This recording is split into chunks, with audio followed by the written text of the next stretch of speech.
Staring at the ceiling, unable to sleep, my only wish is to make a bit of money from all the effort that I've been putting into my online business, but it seems like it doesn't matter how hard I try, nothing seems to work. It's been 2 years since I started and a few months since I dropped out of university to go all in on my vision.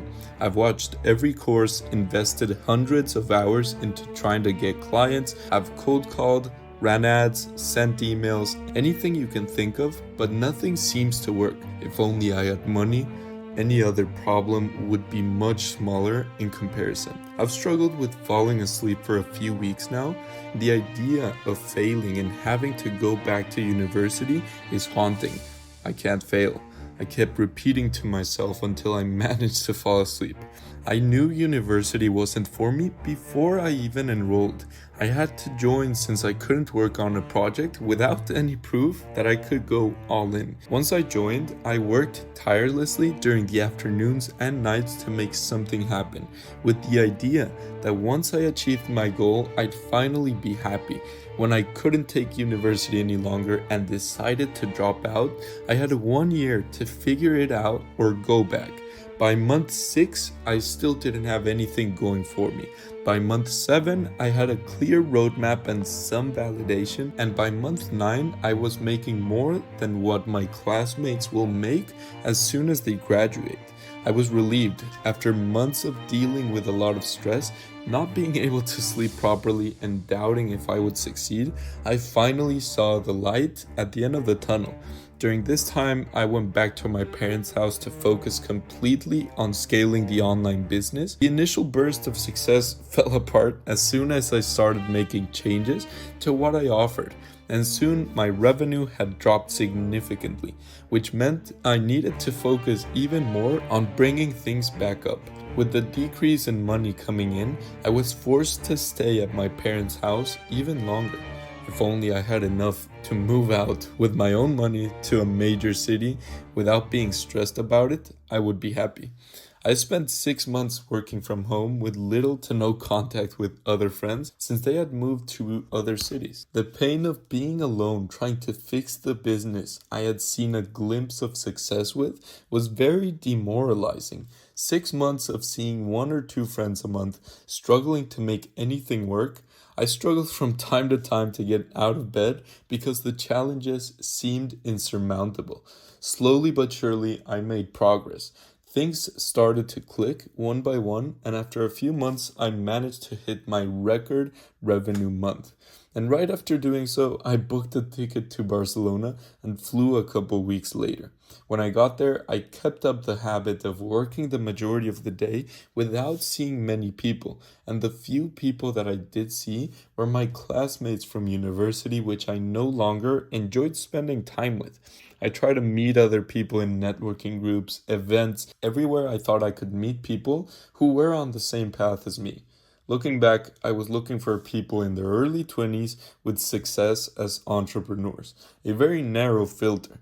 The few that I did find were starting out in their journey, and the rest I wasn't really interested in connecting. Maybe because they were older or doing something different than me. During that same time, the work I was doing each day was unfulfilling, even draining. Paired with the fact that I wasn't seeing anyone, I spiraled into a rut. I didn't want to look at work since I felt completely burnt out and I didn't have people on the same path as me to relate to or find comfort. If only I had like-minded friends, I could finally be happy, I thought. During this time, I was nearly depressed.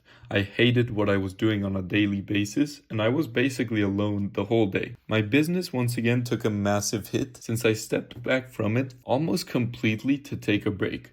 I started working on music after having left it aside for at least a year, which brought a sense of purpose back.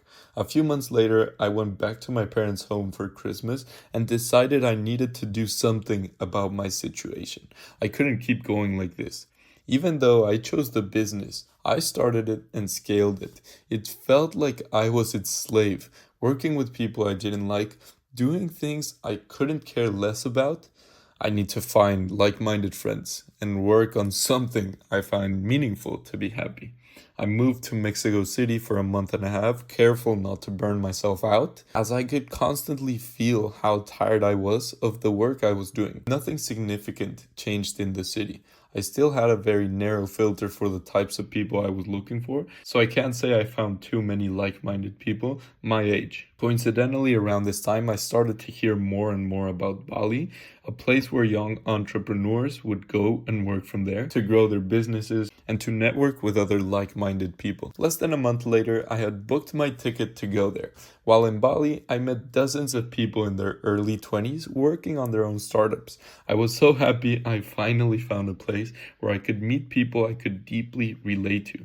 I went to networking events, cafes, co-working places, and met dozens of interesting people. After a while, I had enough and stuck to the same 3 or 4 friends, which I liked the best. The interesting part was that on the surface, we were on the same path, but there wasn't really a lot they could do for me to help me out achieve my goals, or anything that I could do for them aside from an occasional idea here and there. It didn't matter what type of business they were working on, it didn't make a difference to me, since they couldn't help me achieve my goals. We could relate on the strategies that we were using, but they were really not much different from just a regular employee working in a random company or a student focused on grades. I had been alone for so long before coming to Bali that when I got to meet this many interesting people, I always wanted to be surrounded by people. My focus and fulfillment took a hit since I was spending most of my days in cafes and speaking to people, but my happiness went way up. That's when I realized that friends make me the happiest, but working on music and projects makes me the most fulfilled. During this time, I was spending my days creating music, allocating much less time on the business, which I didn't find fulfilling, but I still had a feeling of emptiness in me. If only I had a girlfriend, I thought to myself. I thought that was the final piece. I had like-minded friends, complete freedom to work on whatever I wanted, so I thought this must be the final thing that will make me fulfilled. After 4 months of being in Bali, I had a girlfriend. In the moment, I was really happy. In theory, I really had everything I could want, but I still felt like I needed something else to be complete. Now I needed to make a full-time income from music. And in that moment, I realized that I would always have another desire once I had achieved the previous one, which is good. But the problem came when I felt a sense of emptiness until I got it, a hole to fill, which I could only fill if I got that one thing. On the outside, my life is drastically better than if I had stayed in university. I'm more aligned with my vision and what I ultimately want to do in life. But inside, it's not as simple. Even though I'm living a better life, if I choose to focus on the absence of the last thing which will make me happy, the quality of life will be the exact same as when I was suffering to make the business work, struggling to even sleep and wondering if I'd fail. It's hard to understand until you've gone through it because it doesn't make sense. How can someone be in Barcelona at the brink of depression even though they have complete financial freedom? Or in Bali with everything they could ever want but unhappy because they don't have a girlfriend? When analyzed from the outside, it's clear it doesn't make sense. But when living through it, it's easy to take for granted all the progress and milestones that have been achieved already.